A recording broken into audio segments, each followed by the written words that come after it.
Hello everyone and welcome back to part 2 of the vertical projectile motion series, and in this part we're going to be covering how the ball or an object would react whenever we throw it up and it falls back down again, and in this instance we are going to take upwards as positive.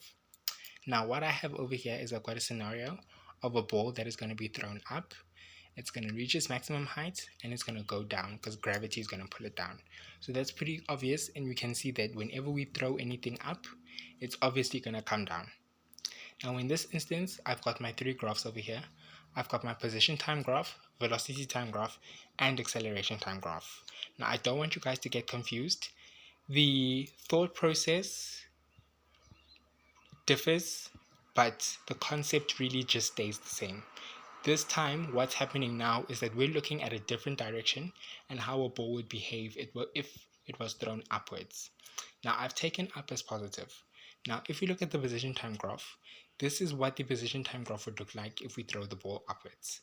Now, it looks like a parabolic shape, which is concave down, and that's pretty obvious and self-explanatory because you can see anytime we throw a ball or any object up, it's going to go up, reach a maximum height, and it's going to come down again.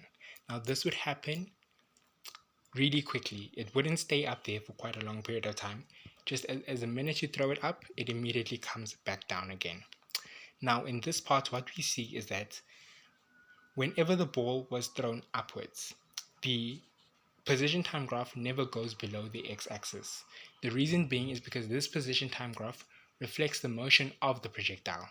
The ball goes up, it reaches a maximum height, and then it drops down again to its initial position.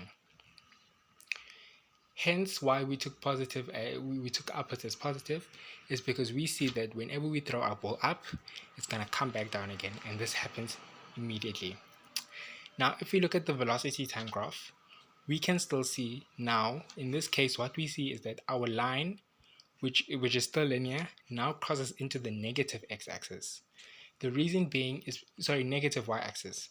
The reason being is because whenever we throw the ball up, it had an initial velocity, whatever their value may have been, depending on how hard the force was when we threw the ball up. As the ball goes up, we can quote-unquote say it loses its velocity until it reaches its maximum height over here. Now in this case, its maximum height is when the graph intercepts on the x-axis and as it crosses 0. So this part over here would represent the ball's maximum height. Then that's when it will go down and it will continue to drop. The maximum height is 0. The ball will continue to drop until it reaches the ground. When it reaches the ground, we see that it will be at its final velocity.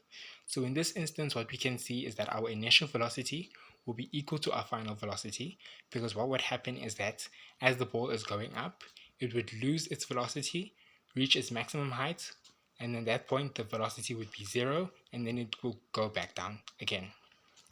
Now if we look at the acceleration time graph, same thing happens over here. In this case, we find that the acceleration is negative. Remember, acceleration always opposes the direction of the force. So as we see, as this goes up, acceleration acts in its opposite direction and it counters, so it's going to try and pull the ball down. Acceleration will always remain at negative at 9.8 meters per second. In this case, since we chose upwards as positive, as the ball goes down, it's going to have a negative acceleration because it's reached its maximum height, and then it's going to drop down again till it gets to 0 and its final velocity. Acceleration doesn't change. In this case, the only thing that differs between part 1 and part 2 is that in part 1, we took downwards as positive, then it meant that our acceleration was positive. In this part, we took upwards as positive because we threw the ball up. Acceleration is opposing the motion, so it's going to go negative in the negative direction until the ball reaches the ground. So I hope you guys have enjoyed this video. If you guys have any questions, you're more than welcome to leave them in the comments and I'll get back to you. Please like, comment, subscribe, and share, and I'll see you guys in part 3, which is going to be the final part of the series. Bye.